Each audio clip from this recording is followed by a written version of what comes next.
I'd like to call to order the City of Littleton virtual regular meeting for Tuesday, October 30, 2020. It is 6:30 or 18:30. Calling Norton City Clerk, if you could do roll call, please. Mayor Valdez, Present. Mayor Pro Tem Malin, Present. Councilmember Driscoll, Councilmember Elrod, Present. Councilmember Fay, Here. Councilmember Grove, Pam, you're muted, Councilmember Milliman. We do have a quorum. Great. Thank you very much. Sama Fox, Assistant to the City Manager, if you could please state how this meeting will proceed.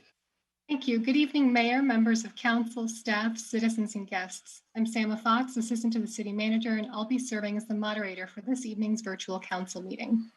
We are streaming this meeting on Cable Channel 8, Facebook, and on our website, littletongov.org. Please be aware, comments left on Facebook Live will not be moderated and will not be included in the meeting minutes.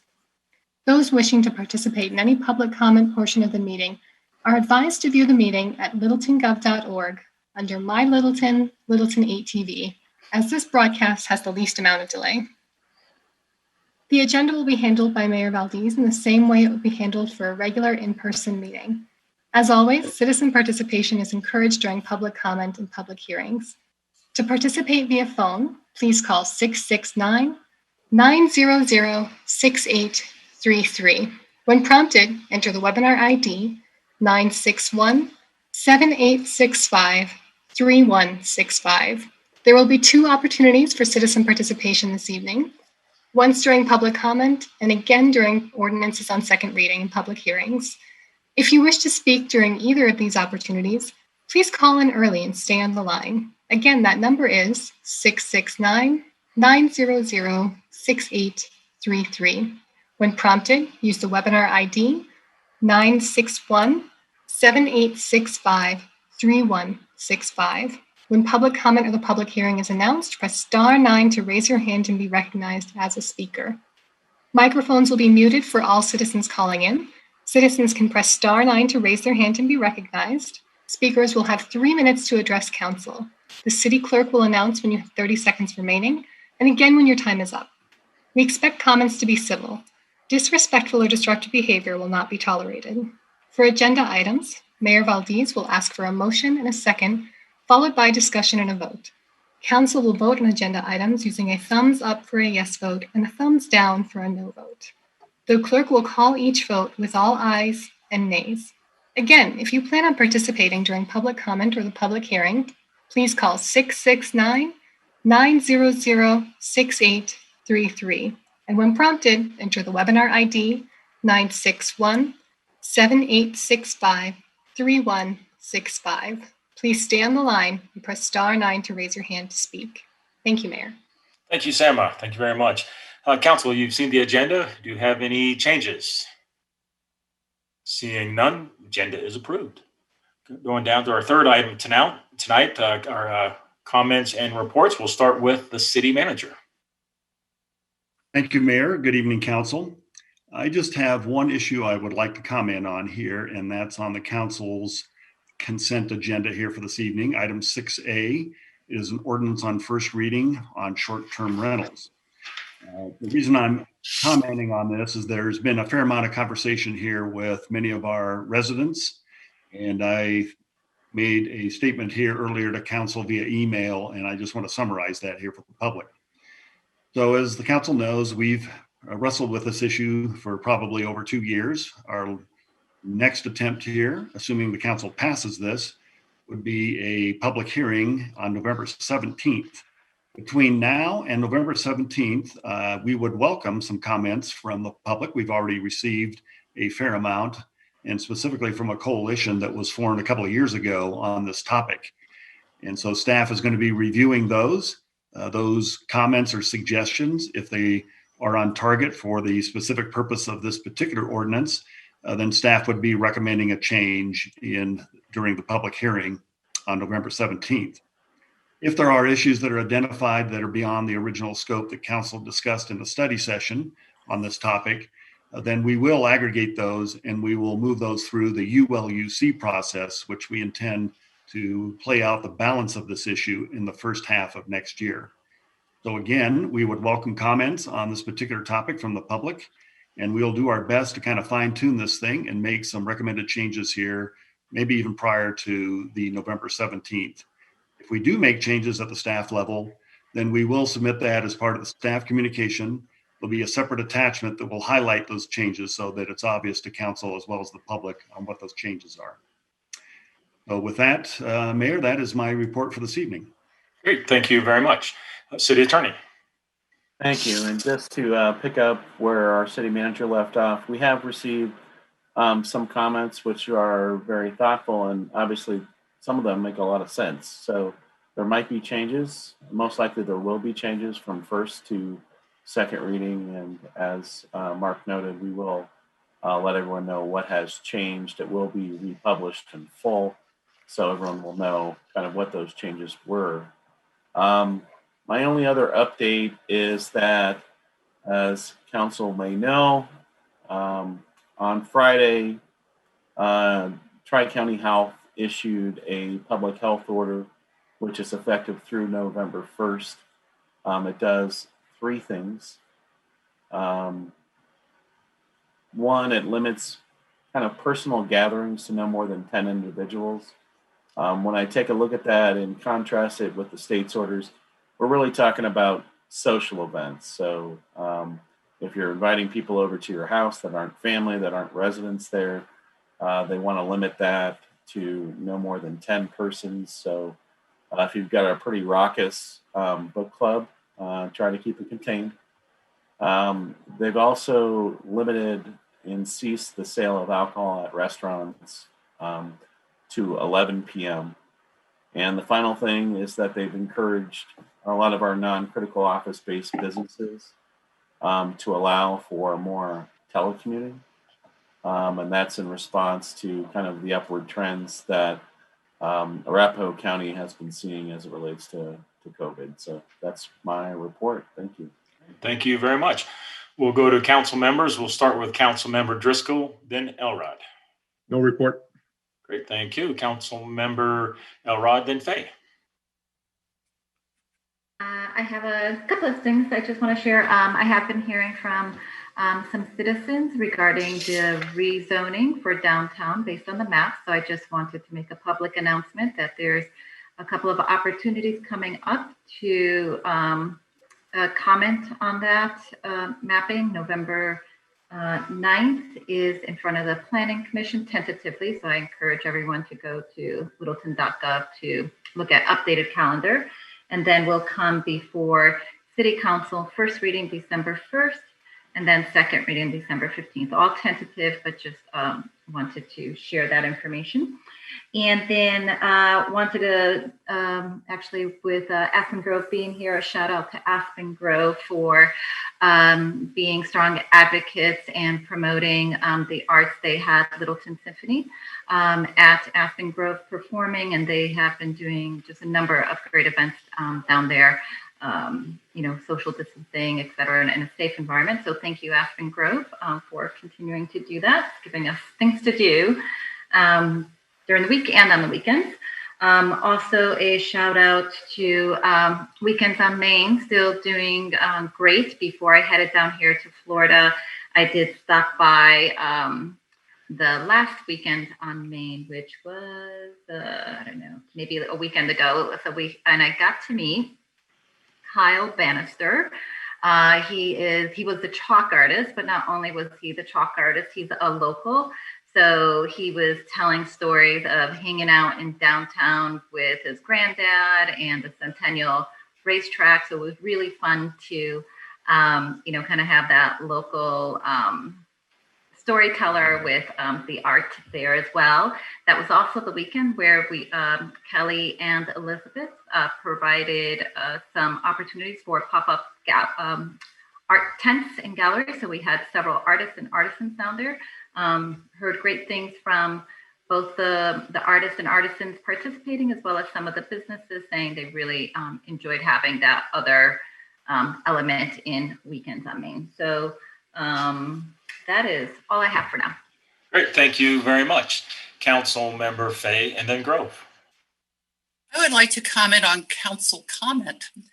It wasn't that long ago that council comment was designated as a time for council members to say one or two things that were pertinent to citizens that citizens needed to know.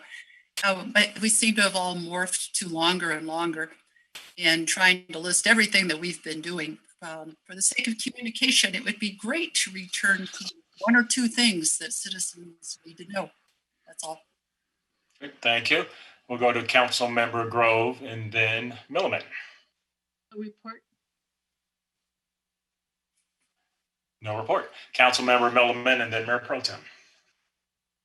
So I have a couple things to report on. I want to piggyback on Karina's comments about Aspen Grove. I'm glad they're joining us tonight. And on October 24th, they will have a kid-friendly reading of Sleepy Hollow. I believe it's by Town Hall Arts Center. Nice. Yes, and it's a drive-in. It's from 5 to 8. So I would encourage everybody to go. Also, I'm sure there's no millennials listening, but there's a Lululemon pop-up store going into Aspen Grove. Maybe Scott will go to Lululemon. So that's kind of exciting. South Metro Housing Option, their resident services team is continuing to reach out to all of their residents. They keep in close communication with everybody just to make sure that everybody's still well taken care of and don't have any needs. They're doing a great job there. Everybody's good. And also, as of now, starting now, online applications are open between now and November 6th for waitlist openings at the Bradley House and Amity Plaza. And then the last thing is actually two things. With the library and the museum, the pumpkin patch, Jerry, I don't know if you took your grandson, but the pumpkin patch apparently did very, very well this year. They had 3,600 visitors, sold 1,900 pumpkins, and they raised over $7,000 for Friends of Library and Museum. So that's awesome, especially right now. And the last thing is, I just want to send a shout out to everybody that called in on October 6th for our meeting when we discussed the Phase 2 amendments. It is just so refreshing and wonderful to hear such citizen engagement. So I appreciate everybody calling in that night. And that's it. Great, thank you very much. Mayor Pro Tem Millen. No report, Mayor. Thank you. Great, thank you very much. Regarding the pumpkin patch, I made it over there with my grandson this past Saturday, and there were still some pumpkins left. So please get out there and get the rest of them. There's some good pumpkins left. Also, I wanted to comment that the museum is open, and on the weekend it is. You do need reservations, so please call in, get those reservations. There were lots of people there and lots of kids there, so you're going to need that reservation. So appreciate that. Also, want to comment on the council chamber. I was at City Hall today for a real person-to-person meeting, and there was lots of noise going on down there. And maybe after my report, Mark, if you could give us just a brief update on that. It does appear as though it's going to take the rest of the year before we can get to a real in-person meeting. Let's see, last Friday, the city manager and I attended the Arapahoe County City Managers meeting, and that's where it was discussed regarding the changes that were coming up, and they have since announced.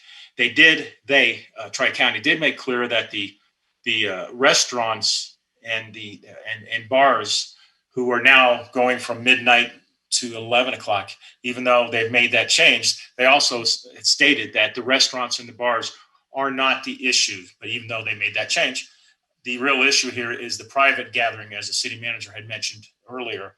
So it's real important as we come up on another holiday that people continue to wear those masks, continue doing the wearing the face coverings, and also the personal distancing. That's so important to everybody.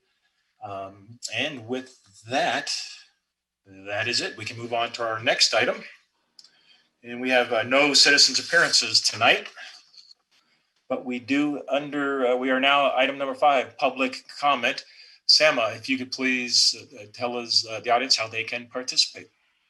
Thank you, Mayor. If you wish to address City Council under public comment, please call 669-900-6833. And when prompted, enter the webinar ID 961 7865-3165.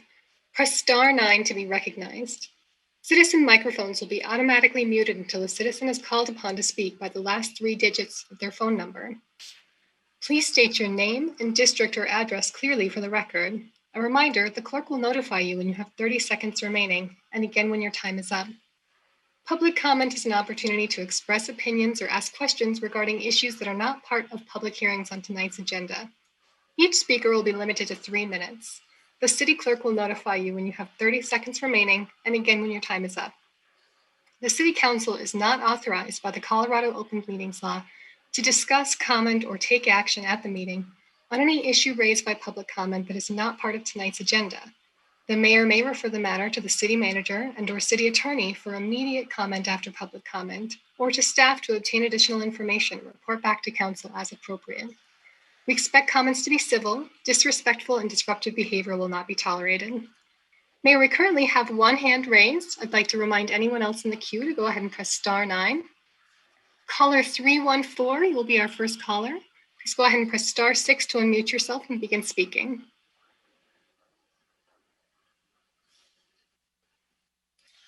All right, caller. My name is Carol Brezak. I live in the 4th District. Each of you took an oath to uphold the city charter, but what will you do when you know you have violated your oath? I am referring to the council's hurried effort to get 3A on the ballot, the direct election of a mayor. First, the charter requires 7 days between the publication notice of the second reading and the public hearing for the second reading. The city missed the minimum 7-day delay between when it was published the first reading and the public hearing for the second reading. The notice was posted for only 5.5 days and not the required 7. Second, our charter in section 39 states that an ordinance passed on second reading does not take effect until 7 days after publication following final passage. The city did not publish the second reading until September 3rd, so the ordinance establishing the ballot title did not become effective until September 10th, but it was submitted to the county clerks on September 4th, 6 days before the ordinance took effect. The city attorney in an email wrote that substantial compliance is the standard for all elections. However, the violations I have cited are not related to election laws, but to the charter requirements for passing an ordinance, and the violations are not in question. As a citizen who's been involved in getting citizen initiatives on the ballot and working to meet all the requirements of state law and charter, I wonder if the clerk would have allowed one of our initiatives to make it to the ballot if we have missed the deadlines clearly stated in the law and the charter. I doubt it. Councils are entitled to make mistakes, but are councils entitled to ignore their mistakes? Apparently so in Littleton, and apparently so when it comes to our most sacred of all democratic processes, an election.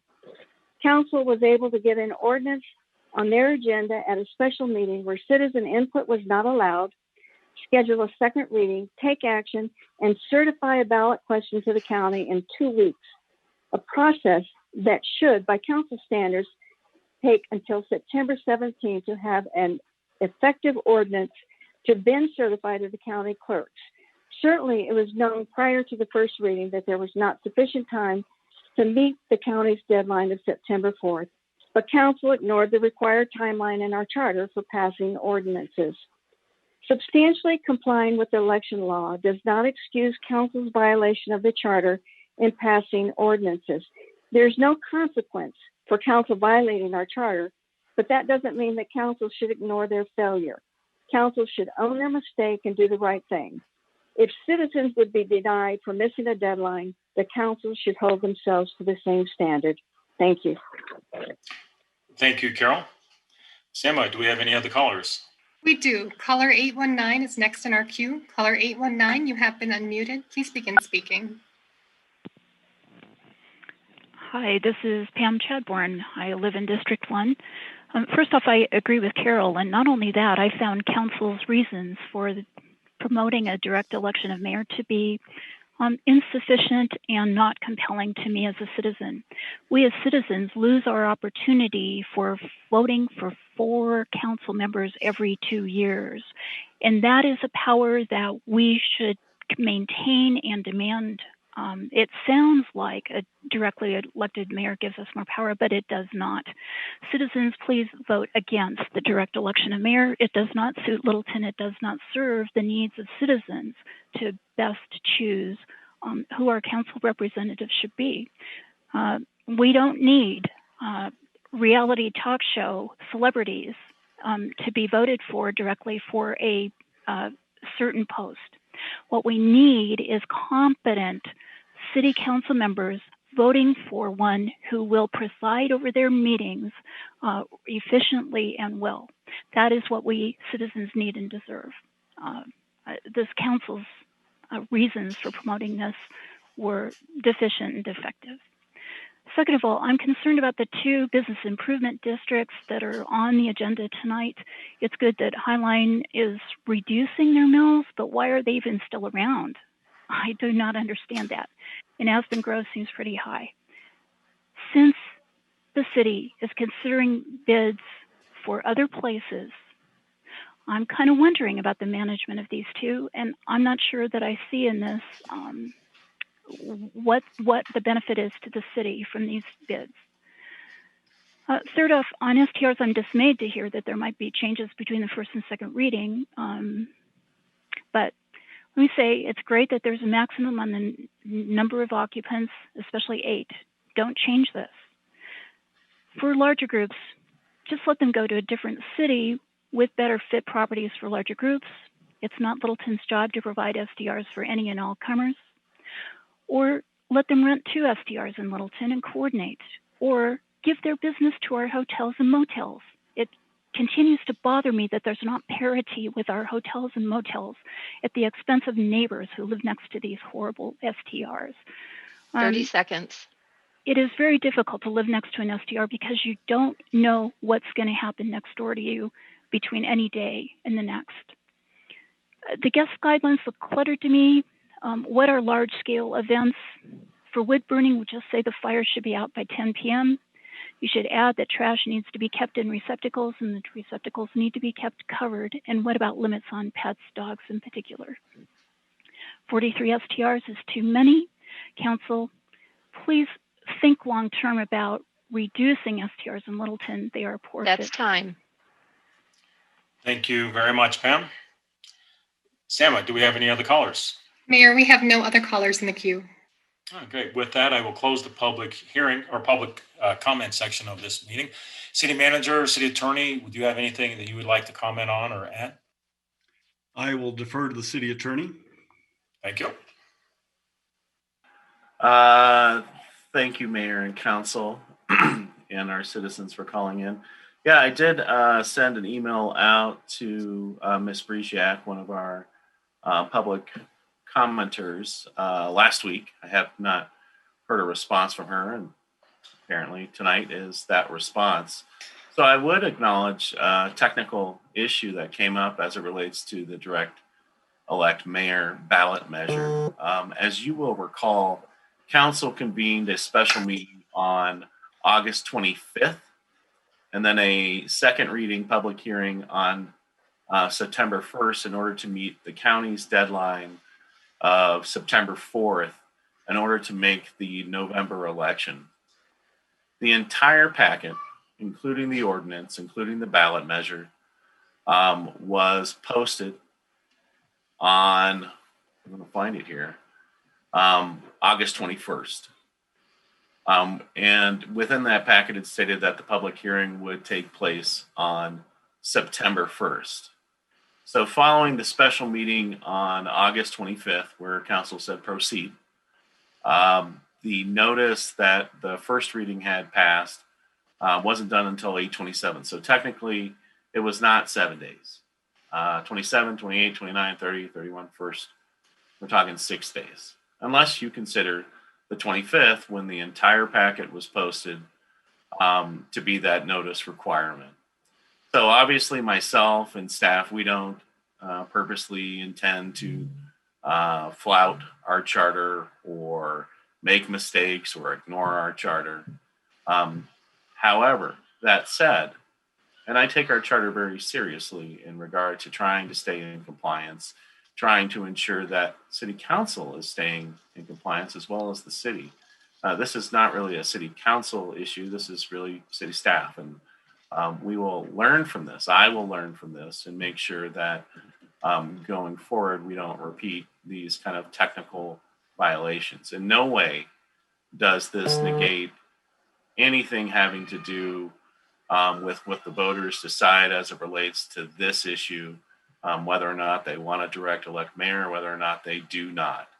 But I want to acknowledge that and thank Ms. Brisiak for staying on top of this and making sure that we're doing the right thing. And I will tell you that myself, staff, work tremendously hard trying to juggle a lot of different things to ensure that we stay on the straight and narrow. Sometimes there are errors, sometimes there's a mistake, but going forward, this has nothing to do with city council, and this will have no impact on whatever the electors of the city of Littleton decide.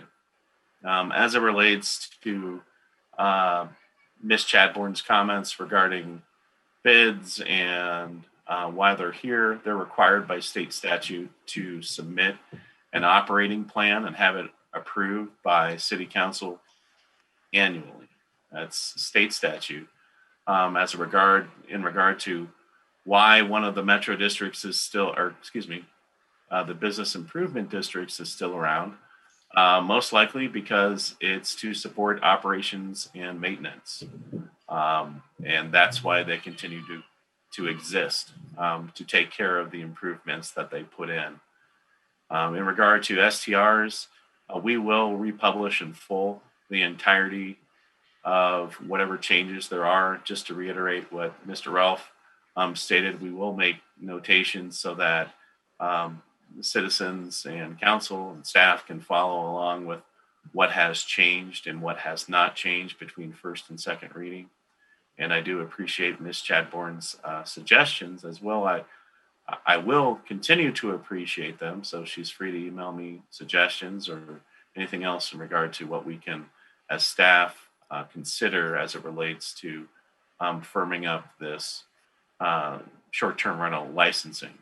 As Mark had mentioned earlier, we are going to take on this issue through the entirety of the ULUC. So what we as staff did not want to do is make this a really sprawling issue.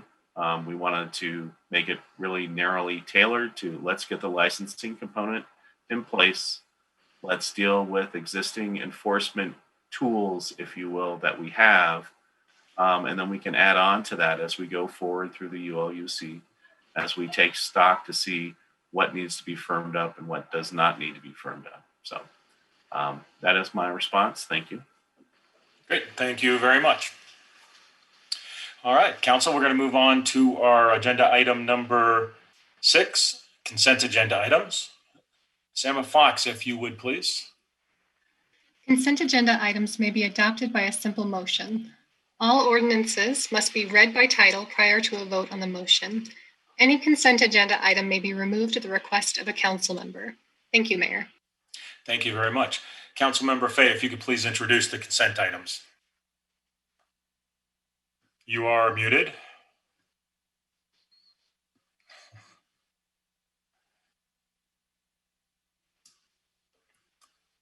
She's looking for that button. She's going to find it. She's going to do it.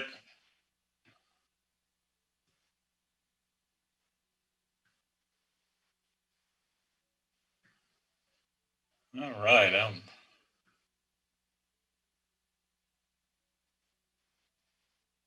All right. Councilmember Fay is still working on that thing. Tyler, can you unmute her? Unmute Councilmember Fay.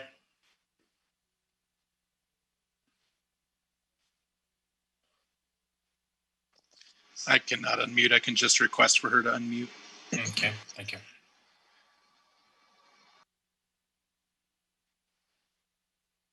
All right, well, I think I'm going to go ahead and introduce them, if you don't mind.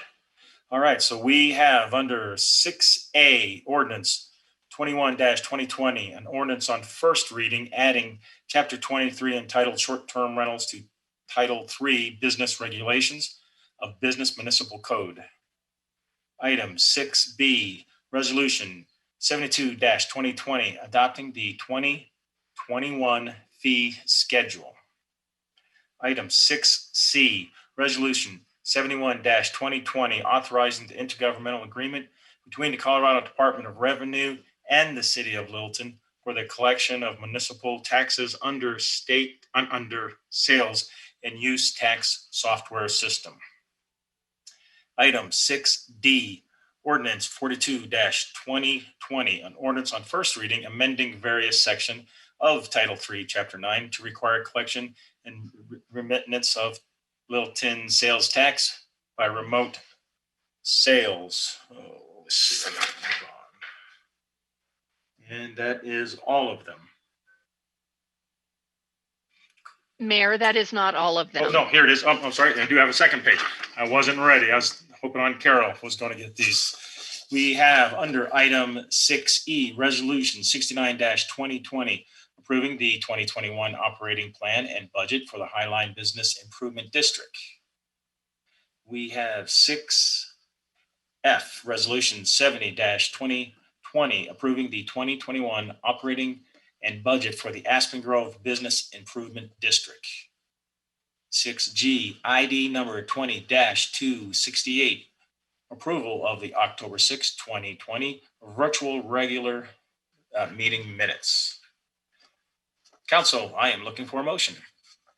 Mayor, I move to approve consent agenda items A through G. Thank you. And we have a second. Second. Councilmember Elrod was a second. All right, so we have Councilmember Driscoll made the motion. Councilmember Elrod was a second. Council, any questions? If not, a thumbs up will be to approve. Thumbs down will be to deny. Okay, ready, vote. The vote is 7 in favor. The motion carries unanimously. All right, and Councilmember Fay, I think you finally figured out your mute button there. I did, belatedly. My apologies. Okay. You did it. Thank you very much. Thank you. Under, let's see, item number 7, business, general business. We have no general business tonight, so we will move into our ordinances on second reading and public hearings.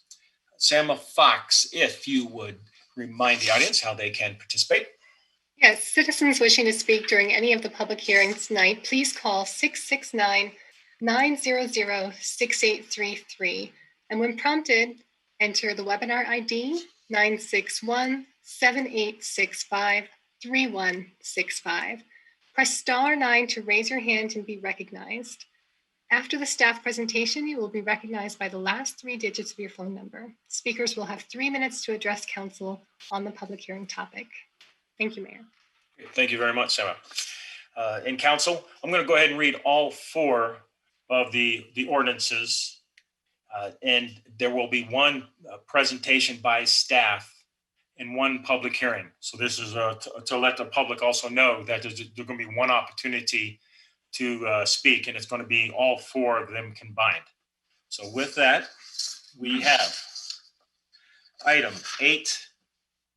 8A, Ordinance 36-2020, an ordinance on second reading to be known as the Annual Appropriations Bill, adopting the annual budget for the municipal purposes of the City of Littleton, counties of Arapahoe, Douglas, Jefferson, State of Colorado for the fiscal year beginning January 1st, 2021 and ending December 31st, 2021.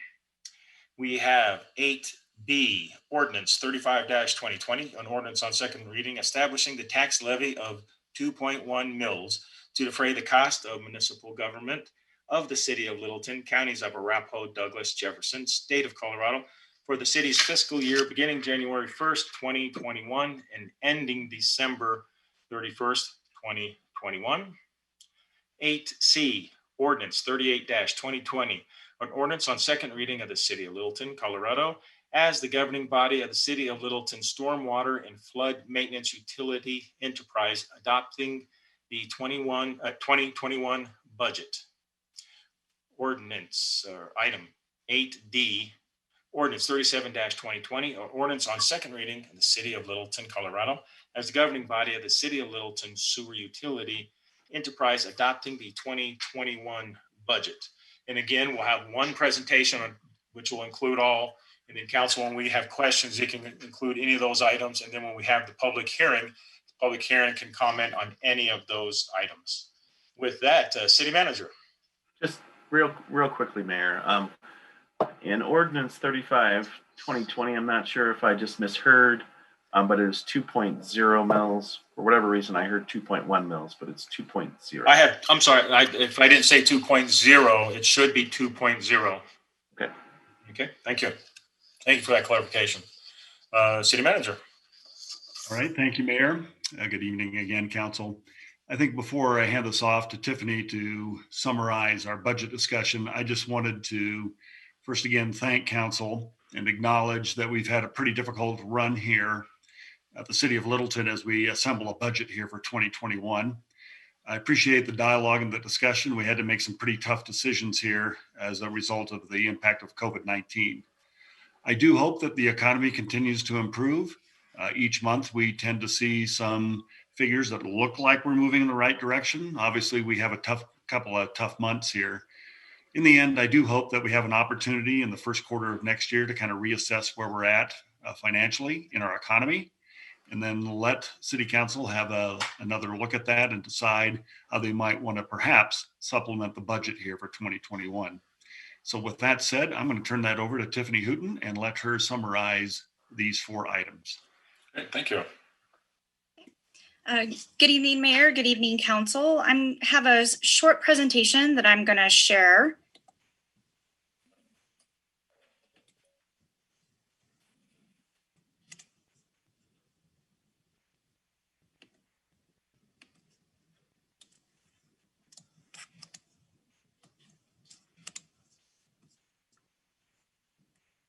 All right. Before you this evening, we do have 4 ordinances that are related to the 2021 budget. The mayor did run through these. I just wanted to kind of highlight a couple of them. So the budget appropriation is actually what we use to appropriate the 2021 budget. The mill levy, and thank you, Reed, for clarifying the 2.0 mills. This actually establishes the mill levy that will be assessed for 2021. We also have the Littleton Sewer Utility Enterprise budget, and this is the Sewer Utility Fund. It is a Tabor enterprise, and therefore we do appropriate it separately. And then we also have the Littleton Stormwater and Flood Management Utility Enterprise budget as well. And it also is a Tabor enterprise, so we do appropriate for it separately. Just a little recap, we did have 3 budget sessions this year. We had one on September 8th, September 9th, and September 24th. We had a number of items that we discussed during this budget process. And I would like to highlight that we did have one change from the proposed budget that was presented to council. We did add $10,000 for the general fund for marketing efforts that could potentially be related to business improvement districts or downtown development authority. And we did actually add a proviso on that. So we would not move forward with expending that without meeting back with council to provide a scope of services. In any given year, we might have as few as 10 policy questions. We might have as many as 25. This year, we did only have 9 policy questions. We did have 18 in 2020, so that kind of gives you an idea of the comparison of last year. You know, COVID really did kind of limit some of the things that we were able to include in the 2021 budget. So we did have only the 9 policy questions. A few of them are related to continuing the Envision Littleton process and the ULUC code revisions. The Envision Littleton process does have a proviso on that, and that might be related to any downtown plans or anything related to operating plans downtown. We do have an amount for ballot questions. This also has a proviso, so we certainly would not move forward with anything related to this unless we come back to council and provide some information related to the expenditures for any potential ballot questions. We did talk about the increase in the storm drainage fee. This is just a continuation of a 3-year phase-in plan that staff presented last year. This would be a year 2. Just a reminder that we do have a sewer and storm drainage rate study that is ongoing currently. And we think we're going to get some really good information from that will translate into the storm drainage fee and the sewer utility fee. We also have a proviso on the omnibus program. This is one of the programs that, due to limitations in COVID, we did have to pull back on this program in 2020. And in order to move forward, we want to make sure that we're in compliance with COVID regulations. We want to make sure that we have adequate funding and we're providing the service as best we can. And so we do have a proviso on this. We will be coming back to council to provide some potential alternatives or continuation of the program as it stands, or maybe some changes or both. So we will be coming back to council related to the omnibus program. Each year, we do present a policy question to council related to employee compensation. This is typically our largest ask of any year, and we did have a policy question related to that. We also have our local partnership funding. This is something that council provides each year. It's a process for local partnerships organizations so they can apply and get funding from the city. We did kind of put a hold on this in 2020, just related to COVID and things we needed to do with that. But we would like to come back to council in probably the first quarter of 2021 and revise that program. We do have some limitations related to open space projects and the South Platte Park capital improvements. So we did put a proviso on these policy questions as well. And with that, we will be working with our partners, specifically South Suburban, and we will be coming back to council with the revision or some information related to the capital plan and how it relates to South Suburban and some of their limited revenues right now. So all in all, those are the policy questions we had for 2021. I will add that there was an additional, the $10,000 was added, and I already mentioned we did add a budget proviso on that $10,000. Just a quick overview of the general fund. So for 2021, our total revenues are going to be $45,639,023. This makes up 78% is related to sales and use tax. Franchise fees are 5%. Property taxes did change this year as a result of the reduction of the mill levy last year. So it is only about 4% of our total revenues. And then all of the revenues related to the general fund, which could be fines and forfeitures, it might be charges for services, interest earnings, are about 13% at about $6 million. For our expenditures for 2021 are $46,295,540.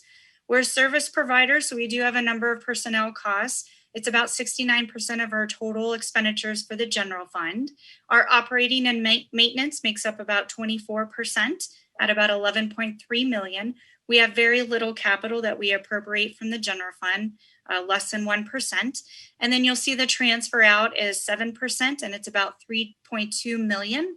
This is related to the transfer to the capital projects fund of a little over $3.1 million that council has committed to doing each year as a result of the fire inclusion. At the end of 2021, we do envision our fund balance is going to be about $10 million, $9.9 million. I do want to just remind council and everyone who's watching that we do have a policy that at the end of our 5th year of our 5-year financial plan, we would like to see our general fund balance between 8 and 18%. And when we were discussing the general fund expenditures and revenues and looking at our 5-year plan during the budget sessions, we do envision that's going to be about 9% in that 5th year. So we are within our 8 to 18% policy. I did want to include just a chart here that kind of shows you the beginning fund balance or the cash balance relative to each fund, what their revenues are in 2021, what we expect the expenditures to be, and then give you an idea of what the fund balance or the expected fund balance is going to be in 2021. So you can see we are spending down some of our beginning fund or our beginning fund balance or our cash balances. And the majority of this is related to the sewer utility enterprise. And this is just related to a number of capital projects that we're going to be working on in conjunction with the city of Inglewood. And rather than issuing debt or providing any other funding mechanism for those projects, we are opting to spend down some of that fund balance or cash balance for that fund. I know that was a really quick overview, and I'm happy to answer any questions that any of you might have related to the 2021 budget or the process or anything of that nature. All righty. Council, we have one question and then we're going to go into our public hearing. I do want to make sure everyone knows that we'll be voting on each ordinance separately.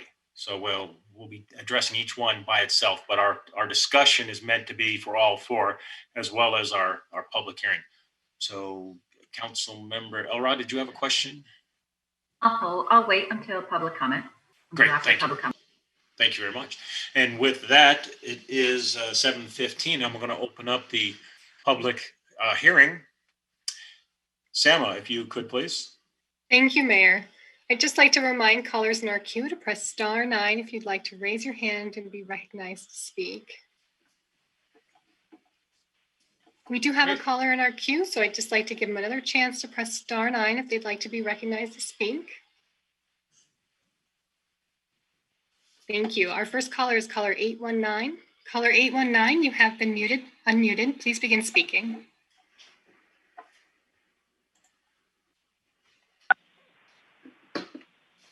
This is Pam Chadbourne. I live in District 1, and I believe strongly in funding. I believe strongly in government, and I believe strongly in funding government with taxes and expenses. So I have no problem with the whole principle of doing this. This to me is very important and supports citizens and people who live and use the city. It's a great thing. But as someone who lives here and pays property taxes and retail taxes, we are not getting our money's worth in the ULUC and code change envision process. This is because it's a management function and it's being handled as a product release. Management has a complete planning process in which at the beginning there's a plan with intentions and goals and specific targets that cities must reach to achieve those goals. We do not have that as a city, and that was demonstrated in the first product, this downtown phase 2 amendment thing that was passed. We've got to have targets, council, specific targets and objectives for various parts of the city for things like affordable housing, the number of units that we're going to have where, and how we're going to achieve that. And these are hard to do, and they need to have study sessions. You have not held these, and you have not asked staff to bring the information to you. We do not have the information we need to make these decisions. And this is because in the management process, we left this out. All that has been done in Envision is jumping to a product, which is this code change, which totally benefits property owners and not citizens and not the city. We're not getting our money's worth for this, council, and I want you to change it. It should not be here in the budget until the work effort is fixed. Thanks. Great. Thank you very much, Pam. Sama, do we have another caller? We have no other callers, Mayor. Great. With that, I close the public hearing. It is 7:18. Council, open up for discussion, looking for a motion. Well, we're not looking for a motion yet. We'll just take discussion on all four. Council Member Elrod. Hey, Mayor. Tiffany, we had discussed a conservation trust fund as there was an item on there that we were looking to determine whether or not that might be covered by the CARES fund. I know we don't have an answer on that yet. So at this point, can we add the conservation trust fund to have a proviso until until further information is, I guess, known regarding the CARES funding. Is that appropriate to do at this time? Can't hear you. You're on mute. Sorry, I believe it is. Reed, would that just take an amendment to the ordinance then to include that?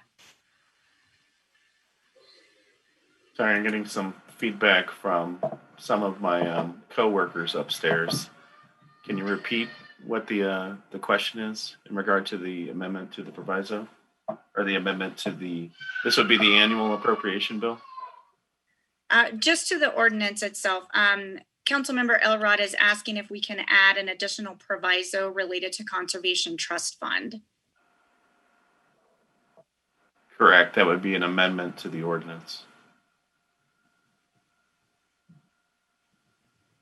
Plan on doing that once we have a motion on the table. Okay, great. Thank you. And remember, we're going to take each one at a time. Okay. City Manager. I was just going to comment on that particular issue. I think if Councilmember Elrod would prefer to offer an amendment, that's fine. But I can assure you as a city manager, I will not expend any funds on that particular project out of Conservation Trust until we play out the issue of the CARES Act. As the council is well aware, we've got until the end of the year to expend funds from the CARES funding. So if that's sufficient for Councilmember Elrod, I would certainly make that promise and not spend the funds. Great. Thank you very much. And I'm sure she'll be thinking about that here as we move along. Okay. Any other questions, council? I see no other questions from council. So with that, I'm going to read the first ordinance, and that's the one we will vote on. Okay, so that is ordinance. It is item 8A, ordinance 36-2020, an ordinance on second reading to be known as the Annual Appropriations Bill, adopting the annual budget for all municipal purposes of the City of Littleton, counties of Arapahoe, Douglas, and Jefferson, State of Colorado, for the fiscal year beginning January 1, 2021, and ending December 31st, 2021. Second. You said a second? There wasn't a motion. He was just reading the. You want to make? So moved. We have a second? Second. Who was that? Councilmember Milliman was a second. Okay, with that, council, a thumbs up is to approve, thumbs down is to deny. I'd like to make it, well, hold on. I'd like to make an amendment. This is the one that I make the amendment to, correct? Correct. Okay. Yes. So I appreciate, Mark, your comment. So just for technical purposes and process, I'd like to make an amendment to add Conservation Trust Fund under a proviso under ordinance 36-2020. We have a work, motion. Colleen? Yes. Thank you. Okay, we have a motion. And it dies from a lack of a second. Okay, council, we still have the main motion on the table. If there's no more discussion, let's go ahead and do a vote on the main motion. And again, a thumbs up is to approve and a thumbs down is to deny. Okay, ready? Vote. The vote is 7 in favor. The motion carries unanimously. Great, thank you, council. Move on to item number 8B, ordinance 35-2020, an ordinance on second reading establishing the tax mill levy of 2.0 mills to defray the cost of municipal government of the City of Littleton, counties of Arapahoe, Douglas, and Jefferson, State of Colorado, for the city's fiscal year beginning January 1st, 2021 and ending December 31st, 2021. So moved, Mayor. Mayor Pro Tem moved. Second is Second. Councilmember Driscoll was the second. Council, any discussion? Okay, we're going to vote on the main motion, and a thumbs up is to approve, thumbs down is to deny. Ready, vote. The vote is 7 in favor. The motion carries unanimously. Great, thank you, council.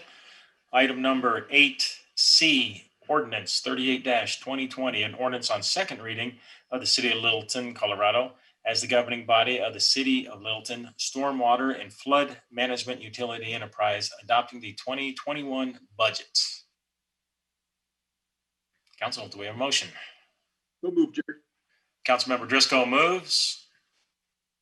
Second. Councilmember Millen seconds. Do we have any discussion? Seeing none, we will move on the main motion. Thumbs up to approve, thumbs down to deny. Ready, vote. The vote is 7 in favor. The motion carries unanimously. Great, thank you. So we are now at 8D, Ordinance 37-2020, an ordinance on second reading of the City of Littleton, Colorado, as the governing body of the City of Littleton Sewer Utility Enterprise, adopting the 2021 budget. Council, do we have a motion? So moved, Jerry. Councilmember Driscoll. Everybody else is muted. Councilmember Elrod was the second. I got your back, Pat. So we have Councilmember Driscoll and with a motion and Councilmember Elrod with a second. Council, any discussion? Seeing none. And I don't know why, but hearing December 31, 2021 sounds really good to me for some reason. I don't know why, but it sounds good. All right, so council, thumbs up is to approve. Thumbs down to deny. Ready, vote. The vote is 7 in favor. The motion carries unanimously. Great. Thank you, Council. Council, we don't have anything else on our agenda. City Manager, I didn't give you an opportunity to comment on the city chamber. Did you want to add anything other than the fact it's going to take all year to get there? Let's see. So Tyler, are you able to show a picture of the council chambers? Let's take a look. And I think we are making. Oh boy, look at that. We've got the concrete floor poured, so it's all one level surface now. We don't have the pit, that's been eliminated.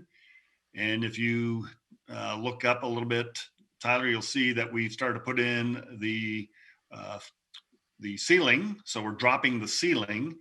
And so then we'll obviously then be adding a lot of the HVAC equipment, a lot of the electrical changes now. So we're well on our way. So yeah, I think we're in pretty good shape, and looks like we're going to be ready here by the end of the year to open that up. Great. Thank you very much for that update. And council, our next meeting is next Tuesday study session. It is Tuesday, October 27 at 6:30. See you all then. And with that, it is 7:27 and we are adjourned. Bye-bye.